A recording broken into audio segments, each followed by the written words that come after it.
Howdy, my name is Dylan Bone. Today we'll be talking about economic proposals to counter the age of automation. First, let's put you in a scenario.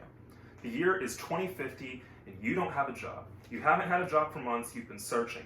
Unemployment checks are drying up. You and your spouse realize quickly that you won't be able to support a family for long. You know that automation took your job. You know that millions of other Americans and billions of people across the world are facing the same issue. And you regret not listening to the experts and those that warned you decades ago. But it's not too late.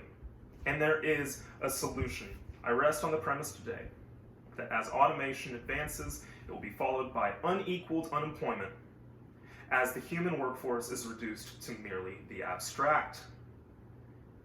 Today, I will be arguing, though, how we can use economic proposals and redistributive policies such as a negative income tax and a universal basic income to stem the tide of unemployment and all its related evils.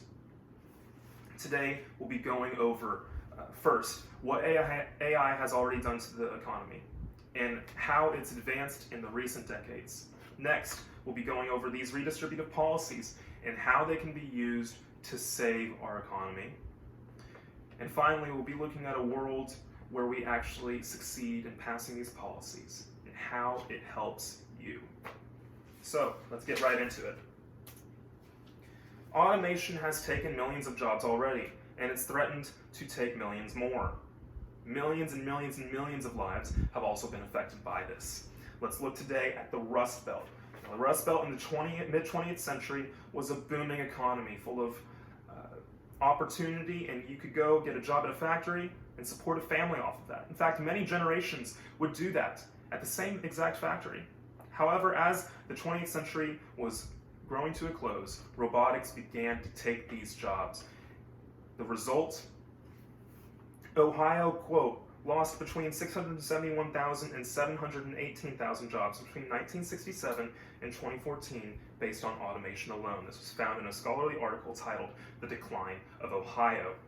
The result was a shrinking population, high drug, domestic, and alcohol abuse, spiking suicide rates.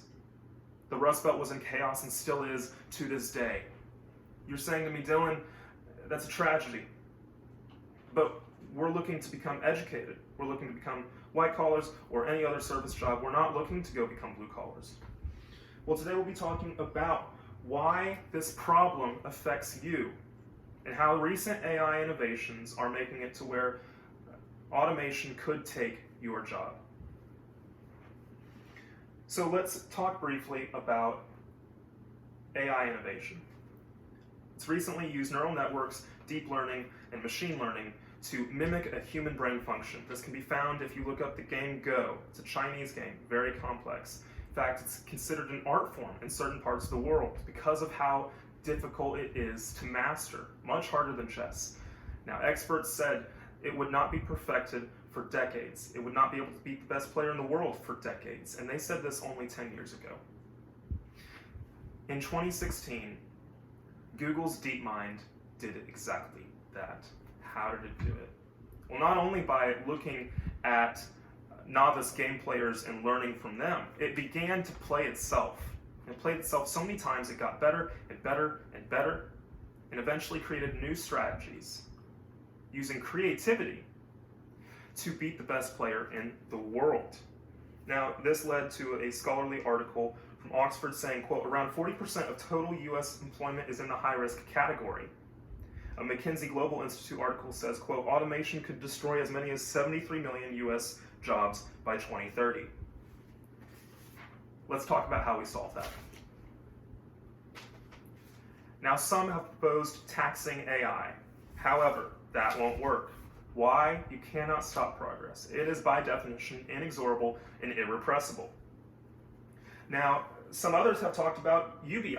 And UBI is a universal basic income, and it's basically where the government pays you a certain amount per month or per year to fulfill your basic needs. It was first proposed in Sir Thomas More's Utopia. It's recently been popularized by Andrew Yang in his bid for United States president. But then there's also negative income tax. This was first popularized by Milton Friedman. And it involves a simplification of and integration of welfare programs. And it gives you a base income guarantee. How does negative income tax work? And why exactly should we do this before a UBI? Well, it's simple. A negative income tax is much cheaper. In fact, it would cost half as much as UBI to achieve the same redistributive effect.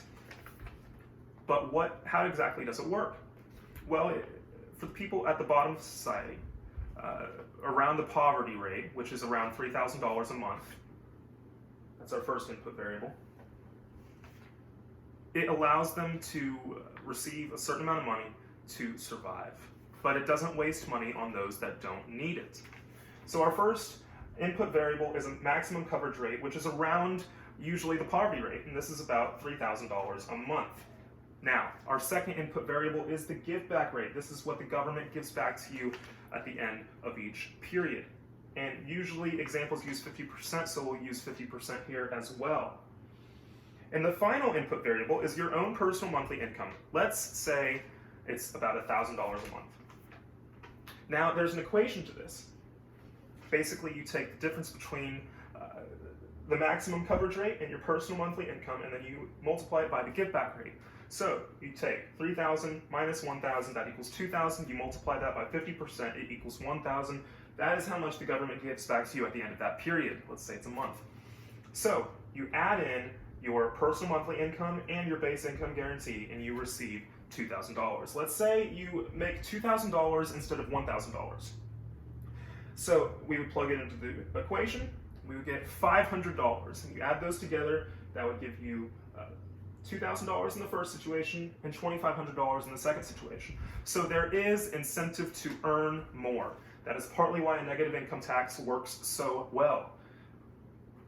Now, a universal basic income, in contrast, is used whenever unemployment gets higher than basically 25-30%. This is where things are getting really bad, and you would need to help out everybody. That's what makes it universal.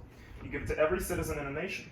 Now, like I said, it would cost twice as much as a negative income tax, but it is praised for its simplicity. There's no formula needed. Basically, your input and output variable are the same. It's how much money you choose to give to people. So, reimagining the future, what would it look like? Well, it's a lot easier to say, what would it not look like?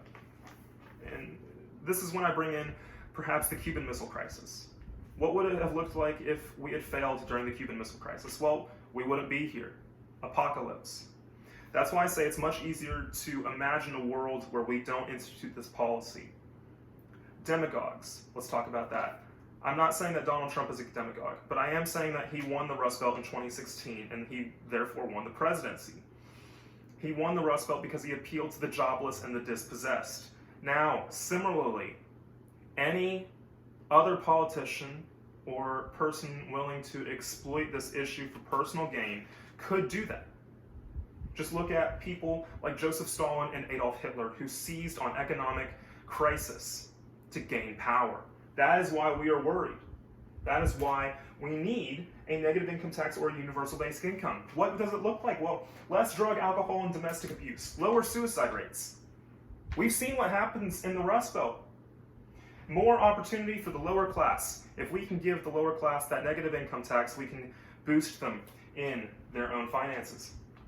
And decreased societal chaos. Like I said, we would be able to avoid a Hitler or Stalin.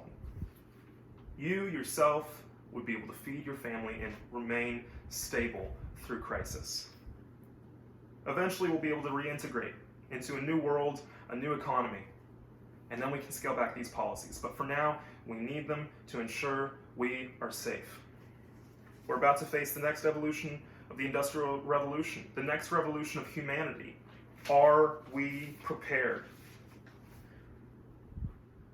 So what can you do? Today I'm going to charge you with 3 things. Number 1, vote for new policies. If you show this at the ballot box, more politicians will talk about it, more politicians will act on it, more people will notice it. But you don't have to wait until the next election. You can write your policymakers and your lawmakers right now telling them that you are worried about this. Number 3, this is perhaps the most important one. Tell your friends. What kind of friend are you if you're truly worried about this one day? And you decide to not tell your friends about it. Put it on social media. Talk about it in your political conversations. Together, we can and we will institute change. Together, we can and we will institute these redistributive policies, such as a negative income tax and a subsequent universal basic income. We will stem the tide of unemployment and all its related evils. Thank you. Here is my keyword outline. So we have our conclusion right here. We have our introduction right here, main point 1 right here, main point 2, and main point 3. Thank you so much.